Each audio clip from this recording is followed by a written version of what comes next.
চারিদিকে থই থই করছে পানি, ডুবে গেছে ঘরবাড়ি, রাস্তাঘাট। বন্যার পানি থেকে বাঁচতে আশ্রয় নিতে হচ্ছে প্রায় ডুবে যাওয়া বাড়ির টিনের চালে।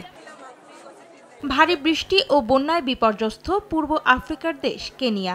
দেশটির সরকারের এক মুখপাত্র জানায়, গেল মার্চের মাঝামাঝি সময় থেকে এখন পর্যন্ত কেনিয়ায় অতিবৃষ্টি ও বন্যায় প্রাণ গেছে অন্তত ৭০ জনের। বিশেষজ্ঞরা বলছেন, জলবায়ু পরিবর্তনের কারণেই কেনিয়া সহ পূর্ব আফ্রিকার দেশগুলো চরম প্রাকৃতিক দুর্যোগের মুখোমুখি হচ্ছে। গেল শুক্রবার কেনিয়া সরকারের মুখপাত্র আইজ্যাক মাওরা সামাজিক যোগাযোগ মাধ্যম এক্সে একটি পোস্ট করে বলেন, চলতি সপ্তাহে রাজধানী নাইরোবিতে টানা বৃষ্টিতে প্রাণ গেছে ৩২ জনের। এছাড়া দেশটির রিফট ভ্যালি অঞ্চলে মারা গেছে আরও ১৫ জন। সরকারি প্রতিবেদনের তথ্য বলছে, কেনিয়ায় বন্যার কারণে ১,২০,০০০-এর বেশি মানুষ বাস্তুচ্যুত হয়েছে। এছাড়া বেশ কয়েকজন আহত হওয়া সহ নিখোঁজ রয়েছেন অন্তত ৮ জন।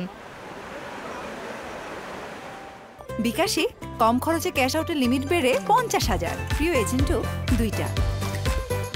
দেশটির শিক্ষা বিভাগের মুখ্য সচিব বলিও কিপসাং জানান, বন্যায় নাইরোবিতে ৬৪টি সরকারি বিদ্যালয় ক্ষতিগ্রস্ত হয়েছে। রাজধানীতে অবস্থিত সরকারি বিদ্যালয়গুলোর মধ্যে যা প্রায় ১/৩। এদিকে সরকারের পক্ষ থেকে দেশবাসীকে সতর্ক থাকার নির্দেশনা দেওয়া হয়েছে, কেননা আগামী দিনগুলোতে কেনিয়া সহ পূর্ব আফ্রিকার দেশগুলোতে ভারী বৃষ্টিপাতের পূর্বাভাস রয়েছে।